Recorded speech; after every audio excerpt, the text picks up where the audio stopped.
I have mixed feelings about growing older. The good me understands and accepts the inevitability of the process and embraces each year that arrives as if my entire life has been leading up to this moment. Instead of lamenting the loss of beauty and strength, the positive me enjoys not having the same work pressures and expectations and revels in accumulated wisdom. It cares less about being judged or criticised. The bad me looks in the mirror and curses. She looks at the back of her once pretty hands and sees brown spots and purple veins, then gets cranky when she can't remember the name of a close friend. Although very male-centric, I love Daniel Klein's book Travels with Epicurus, in which he examines ageing in the context of old people enjoying their lives on a Greek island. Here, friendships and companionship make ageing a joy. Eating and drinking together, talking, laughing, reminiscing. Reading the book, I did sometimes wonder what the old women were doing while the old men were enjoying themselves so much, probably slaving away in the kitchen. However, the conclusion he reaches is hard for me to disagree with. Old age is a privilege to be savoured rather than a disease to be cured or a condition to be denied. Welcome to the Good Reading Magazine podcast.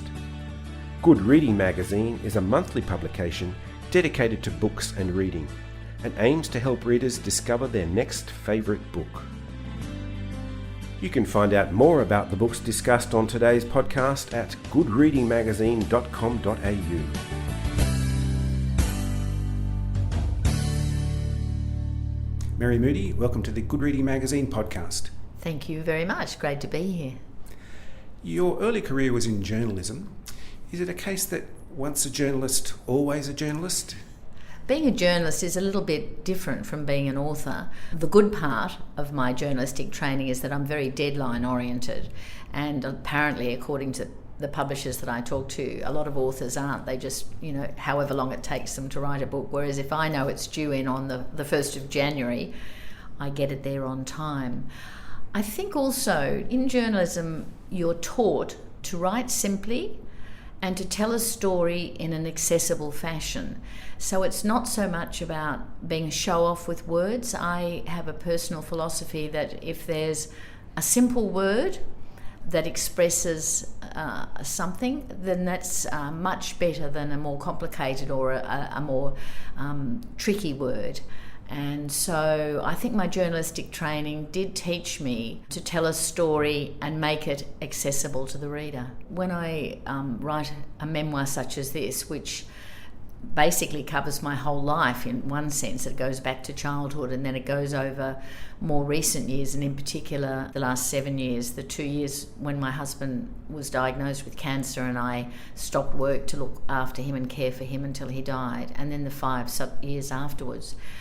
So I used my journalistic research skills. I went back into all my old notebooks and diaries, then my computers, pulled up emails between myself and my husband, for example, when he was sick, and discovered things that I'd completely forgotten about, exchanges of, sometimes anger or despair that I had wiped from my memory. And so having that training to do that research allowed me to put a lot of detail and richness into the manuscript. I suppose having the presence of mind to retain all of that material, whether it's written or whether it's in electronic form. I used to have a great big computer that was, not portable at all. But once laptops came in and I started using them because I travel so much and I can take a little laptop with me. And so each time I've updated one of those, every 7 or 8 years, I've kept the old one because it's got a lot of photographs. They have a lot of photographs on them as well. And to me, it's like this wonderful treasure house of stored memories and stored information. And there are other things you can do when you're writing memoir too. Sometimes I'll put on music that David and I loved at a certain period of our lives together, or cook a meal that I knew that he loved, because those other senses, the sense of smell in particular, I might I don't, but I could have smoked a joint. David liked to smoke a bit of marijuana, so the smell of marijuana would immediately take me back to a particular time in our lives in the 70s before we had children, and when he was working on films. And so, yes, using all of those resources and triggering your senses is a great way of getting that richness and colour into a manuscript. Having an interest in gardening and a background in gardening only heightens that sense. Oh yes, gardening works on so many levels. Of course, I didn't have a garden as a child. We grew up in a block of flats, and it was really only when I started having children in the early 70s and I started to read all the information that was coming out in the newspapers and on radio in those days about chemicals in the food chain, because they used to spray vegetables, market gardens, with arsenic and all sorts of other incredible chemicals. And I got a real bee in my bonnet about not wanting my children to have to be contaminated by all these chemicals. And that's how I actually got into gardening in the first place. So I dragged my family from living in inner city in Crow's Nest up to the beautiful Leura in the Blue Mountains, where we had 3/4 of an acre, and I made a little mini farm with chickens and ducks and veggies and fruit trees, and it all, in fact, I jokingly say I lowered the tone of the neighbourhood, because Leura was quite, and remains quite, a shishi sort of village, and I turned it into Murrumpa Kettle with lots of kids running around screaming around the place. At one point I even had a goat and a sheep in the backyard. So and that's how I taught myself to garden. But gardening has made a huge difference in my life in many ways as a therapy. When David was sick and after he died, I found one of the best things I could do was just get out, get my hands into the soil, and just it helps you to escape and to forget and to get into another world. And I've subsequently read that there are chemicals that are released in the soil when you're turning it over. It's like the endorphins you get from exercise, and that make you feel good. They actually make you feel fantastic. So it explains it all. I mean, there's a logical reason for it. And so yes, it also, gardening has opened that window of me being able to take people on botanical treks all over the world. Part of your career has been as a TV presenter for Gardening Australia. Has life been a series of episodes for you, or just a series of accidents? Are they something that you make happen, or do they just occur? For me, I'd say my career is pure serendipity. I mean, in the beginning, deliberately went and got a job as a cadet journalist, and in those days there were no degrees in communications to get into journalism or the media. You had to go and learn on the job. It was like an apprenticeship, and I did my 3-year apprenticeship, my cadetship, at the Australian Woman's Weekly. And I thought that would be my career as a feature writer in magazines. And then when I met my husband David, we met at Channel 9, and I was working in the publicity department, and I had a bit of a fantasy about becoming a TV news reporter, but in 1971 there were no women TV news reporters, so I didn't succeed in getting into that. And because my husband worked as a film and television producer, my career sort of went in that direction, and I worked for a few years for TV Week magazine. I worked as a publicist for the Australian Film Commission. I worked at the Australian Film and Television School and wrote their first handbook. And so I really, at that point in my life, thought that I was going to be a showbiz journalist. That was my career. And then when I did that dramatic move up to Leura and started to get into gardening, I thought I would just be a stay-at-home mum, having that fantasy of semi-self-sufficiency. I mean, I was the full hippy-dippy, cooking on a wood stove, I had another child, a 4th child, which was a home birth, My journalist friends and writing friends would come up to stay in the Blue Mountains for the weekend, because everyone loves to come and sit by the roaring log fire and drink red wine and eat lovely, delicious food that's been picked from someone's veggie garden. And someone came up with the idea of me doing a gardening column, and I said, well, I can't possibly. I'm not a horticulturist, I'm not a botanist. But I did. I went, Home Journal magazine, I don't think it exists anymore, I started to do a gardening column for them, and by serendipity, other publishers saw it and invited me to write or edit gardening books and magazines. Over a period of 30 years, I've done more than, I'd say, 45 gardening books and edited 4 series of gardening magazines. And so that was, if you'd asked me at 21, if anyone had suggested to me at 21 that I would be writing books telling people how to make compost, I'd have, thrown up my arms in horror. But that's exactly what happened. That's the nature of gardening in a way. It's a accumulated knowledge over a number of years, isn't it? It's not necessarily through study, it's through experience. A lot of people think of gardening as a science, but for me, gardening's more about common sense than anything else. And I think that's why my books were always quite successful. I wrote once again in that journalistic, that very accessible style, and it was warm and friendly. I was quite happy to admit to my mistakes that I'd made in the early days. There's always trial and error there, isn't there? Trial and error, and also made people feel like they could do it too. It was almost, well, if she can do it, and she's not botanically or horticulturally trained, anyone can do it. And so that was the idea. And eventually, after 10 years of doing gardening books, the ABC must have picked up on one of my books and came and auditioned me, and I ended up doing the gardening show, which I did when Peter Cundall was the king of the garden, and did that for 10 wonderful years. It was one of the most interesting, exciting and fun parts of my career.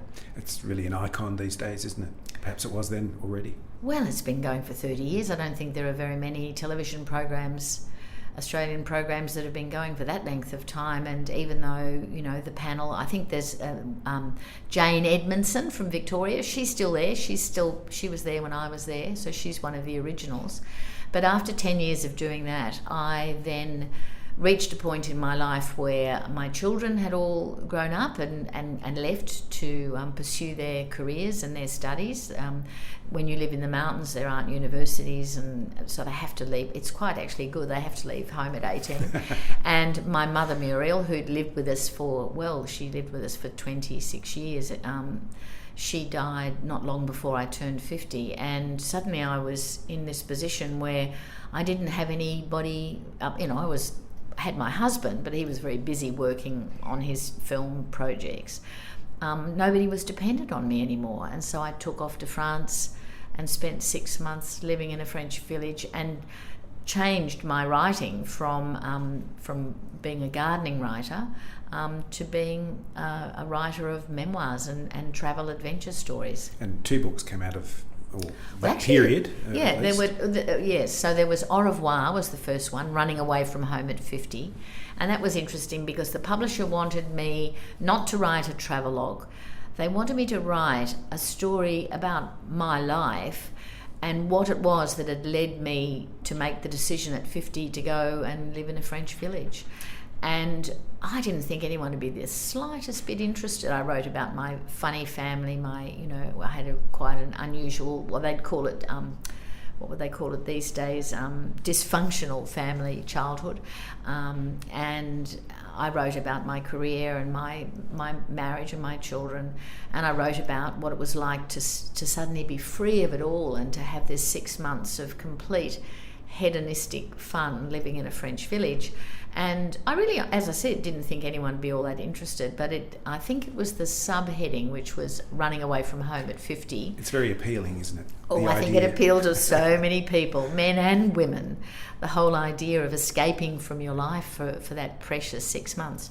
So, and then I did a second book, which was a very difficult and quite controversial book, because I wrote about having an affair, and I didn't start out. I started out writing the second book. It was going to be a continuation of the first book, because in the first book that I was perfectly innocent. I didn't do anything wicked or wild at all. I did a few wild things, dancing around fires in village festivals and things like that, but I was very well behaved overall. And halfway through writing the second book was when I started to have an affair with a man that I'd met in France, and I just said to the publisher, I don't think I can write this book because my whole world turned upside down. My marriage was under threat, and I was in a bit of a, total state of confusion. And in the end, well, I had to really write the book because I'd taken the advance and signed the contract. And I wrote a book in which I talked about lots and lots of things that were happening in France, but I didn't mention the affair. And I sat down and read the book, and it was hollow. It didn't have any substance to it. It was just a lot of words. This is what became Last Tango in Toulouse. And so what I did was I took myself away. We were living on a farm at that stage out near Bathurst. I took myself off to a funny little country town called Oberon, where there's a lot of trout fishing, and I took myself to the big trout motor inn for 2 weeks, and I wrote the real story of what had actually happened. And then I came back to the farm, and my husband David read it, and he said, well, I hate this book. I'm never going to like this book, but it's your story and you have a right to tell it. And so we went ahead. I took it to the publisher. Of course, I think they were rubbing their hands together with glee because of the salacious aspect of it, although I didn't write anything salacious. I just talked about falling in love and my confusion. The accidental tour guide is also about travel. Do you need a reason to travel? I got into travel because working on Gardening Australia, an adventure travel company, World Expeditions, identified that a lot of older travellers wanted to know the botanical names of the plants where they were visiting, especially when they were trekking in the Himalayas, because the local guides only knew the local common names.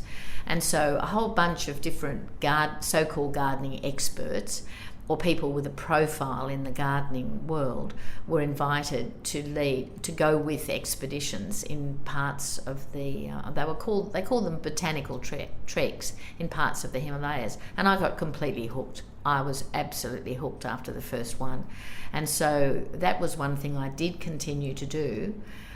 Even during that period after I left Gardening Australia. So I think I've been taking people now on treks for 26 or 27 years, and a lot of those treks have been specifically about going to look at the botany and the flora of a particular region. And so that gives my travel a quite narrow focus on one level, but so many people love doing those trips. Has it internationalised your attitude to gardening at home? For me, walking through these remote villages in the Himalayas and seeing how simply people live and seeing their beautiful little garden plots with all their vegetables growing in them confirmed what I've believed for a long time, which is that food should be produced on a local level and in small scale, and not the large scale farming and that we know, and factory farming and everything that happens today. Certainly I have been introduced to a lot of plants that I have never seen in cultivation. Only really the most showy plants were the ones that were plucked by the plant explorers and taken back to Kew Gardens in London and then produced and propagated and brought into cultivation. So it's been wonderful. I've just come back from Mongolia, where we went into central Mongolia up on the steppes and saw literally, you'd be standing on this flat area, a kilometre square, and there was just nothing but a bed of wildflowers. There could have been 100 different species, all just walking through these meadows of flowers. Absolutely incredible. And in fact, I live in an extended home now since my husband died. I live with my son and daughter-in-law and grandchildren up in the Blue Mountains, and we've decided to get rid of the grass in the back of the garden and sow a wildflower meadow. So I don't know, it'll probably take a few years to get it established the way we want it. But for me, to be able to open the back door and look out on just a sea of flowers and not have to get the lawnmower and push it around is a great thing. It's a beautiful idea. The subtitle to your book is Adventures in Life and Death. And of course, it's natural for us to read and write about life, but was it easy or natural for you to write about death? Well, in fact, the death of my husband was one of the main motivating forces in deciding to write the book, because his death, even though he had 2 years' notice, I mean, he'd been told that he had terminal cancer, we weren't very mentally prepared for it. We never really discussed it. And I go into that a lot in the book. It was mostly because he wasn't in denial. David wasn't in denial, but he was fighting it. He was determined to fight it. And so to discuss death as an inevitability would be almost like admitting defeat. So we sort of lived this 2 years of him having radiation and 2 lots of chemotherapy, but also wonderful times, holidays together, lots of cooking up lovely meals, lots of going on walks and going to the movies, and in a way pretending that life was perfectly fine, and that somehow, I think we convinced ourselves that he was just going to be one of those 1 in a million people that somehow survives. And in the end, he died very quickly, just in a few days. He went from being fine to being really, really desperately ill and dying within 10 days. So I think I was fairly traumatised. I think I was in a state of shock for a long time, and it took me a long time to pluck up the courage. But I knew I had to do it, because for me, writing, especially writing these sort of very difficult parts of your life, it's like a catharsis. It's a form of therapy, and it's different. Me talking to you about my husband's death is quite different to actually sitting in front of a computer and expressing it. Reading it is another. I've just done an audiobook, so I had to then read the whole, having gone through the catharsis of writing it, of living it, and then writing it. I've then also had to read it into a microphone, which is another completely different experience altogether. Does it get easier through those experiences? Time has made it easier, but when I have to read those particular chapters again, it all comes back to me so clearly that I'm back in that place again of sorrow.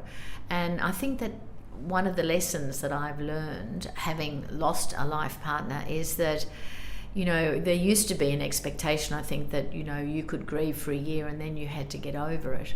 I don't think you ever get over it. I think it's something that will make me sad till the day I die.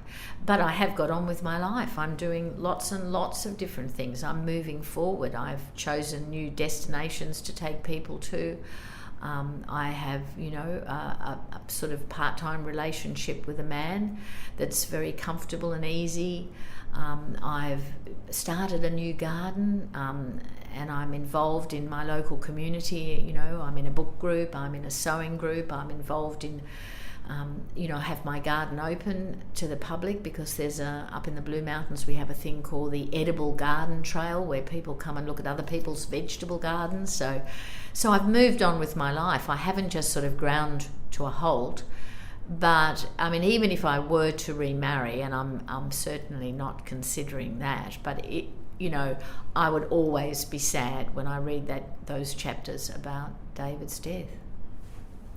We have something in common, Mary. Neither of us are coffee drinkers.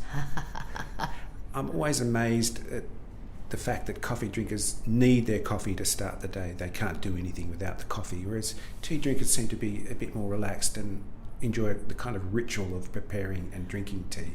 Is that something you enjoy? I absolutely love it. In fact, I don't go to coffee shops. So often a friend will say to me, let's meet up and have coffee. And I always say, well, I don't drink coffee, but I don't like paying $4.50 for a tea bag. And because I like to make tea in a pot that's been warmed. Absolutely. And the cup's been warmed. Isn't that the only way? It's the only way. This morning, before I left home at 5 o'clock this morning, I was warming the pot. I was putting the 2 scoops of lovely leaves. In fact, I'm really so boring. When I travel, when I go on a book tour or something, I take a teapot and some bushels tea leaves. Strangely enough, I do the same thing. Oh, do you? Except my vice is green tea, so I'm even more particular about the temperature of the water. Oh, it has to be exactly right. Yes. I tell you, if you're a tea lover, I can recommend Darjeeling tea. And I got into it because I've taken groups up to Darjeeling and then up into Sikkim to look at the rhododendron forests. And the Darjeeling tea is very light and very fragrant, and you don't drink it with milk, or certainly not with sugar. You just have it black. And it's the most pure taste of black tea that you can ever experience. It's absolutely wonderful. But tea's very much a part of my morning ritual, and certainly for at least 35 years of my 43-year relationship with David, whenever we were together, he would bring me a cup of tea in bed every morning, and I do miss that. Your writing is often very personal and actually quite revealing, and that's particularly evident in several books that you've written. Does writing bring this out in you, or is that the kind of person you are? A little bit of both. I am a very candid person, and I've never in my life had a problem admitting to anything or telling stories against myself, or self-deprecating stories. And when I started writing memoir, I realised that that being honest was much more satisfying to write, but it was also a much better thing for the reader, because I think readers are incredibly smart, and I think they sense anything that's phony. Or that's why I did that rewrite of, the second version of Last Tango in Toulouse, because the reader will know if you're not being honest. And so, to me, being candid, telling a story, admitting to things, admitting to human frailty, or even admitting to bad behaviour has never been a huge issue for me. And I think it makes the books a more satisfying read. I think also telling the truth, it's easier to remember. Yes, absolutely, because if you imagine how easily you would be tripped up, oh, what a tangled web we weave when first we practice to deceive. So yes, it's much easier to have an authentic voice than to try and pretend to be somebody that you are not. This book is a memoir, although for me, buried in it is a lot of practical advice. Would you say that there's a message buried in this book somewhere for people, or not? I think there are probably several messages. I've always been quite pleased with the fact that I'm a very practical person, and also I do have, even though I've at times been a bit of a risk taker, I've also got a lot of common sense. And so, one of the things, for example, I'd like people to take from this book is that you can, in a sense, take charge when a family member is dying. You don't have to just surrender to the medical profession. You don't have to hand over that responsibility. You can be involved in the most intimate and hands-on way. And so that's what we did with David. He was critically ill in intensive care, and to all intents and purposes, from the medical profession's point of view, he should have died in intensive care. But I knew he wanted to go home, even though he wasn't capable of expressing those words. And we made it possible. My 4 children and their partners and the grandchildren, we got that man out of hospital. We got him back up to the farm, and he had 3 magical days surrounded by his family, and we cared for him, and he died. And the same with his funeral. Instead of handing it over to a funeral company, we took charge and did things the way we wanted to do it. So I've got 3 sons, and one's a very handy carpenter, and he decided he wanted to make the casket, and he sourced local timbers and even found some timbers on the farm where we were living and milled them and built this beautiful, beautiful casket. He even lined it, went in and bought the material and lined it. And then another one of my sons is a landscaper, and he had a grave digger's certificate, so he was able to dig the grave. And I mean, when David died, we didn't call the undertaker to take him away. He died at 8 o'clock at night, and we all sat around him for hours and hours. We drank wine. He died when we were just about to eat dinner, and we heated up the food again after he died, some hours after he died, and I slept the night in the bed with him and stayed with him, and he didn't actually leave the farm until almost 24 hours after he died. Some people would find that quite extraordinary, that experience, wouldn't they? It just seemed natural to me. And so I think one of the kids, I'd had 3 or 4 glasses of wine, and they gave me that, and I went out like a light and woke up the next morning and suddenly went, oh, there he is, and it did happen, he's dead. And then I wanted him to stay there until my 4 grandsons from Adelaide could get up. They flew up that morning, and so he was just there. And to me, that's owning a death and owning a funeral, and that makes it so much more significant and more personal. And so those sorts of messages, I think, because that's part practical, but it's also emotional, and it also shows a lot of determination. But also, a lot of people might never be able to do that because they didn't have as much support. I had fantastic family support to enable me to make those decisions, and they helped to make it happen. It's also a wonderful way to end a life, a great life.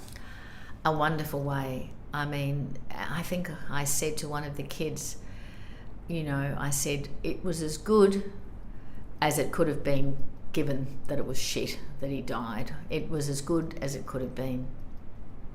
Mary, it's been wonderful talking to you. Thanks for joining me on the Good Reading Magazine podcast.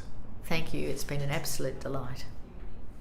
You've been listening to Mary Moody talking about her latest book, The Accidental Tour Guide, Adventures in Life and Death. It's published by Simon & Schuster and is available at goodreadingmagazine.com.au and all good bookstores. My name's Greg Dobbs, and thanks for listening.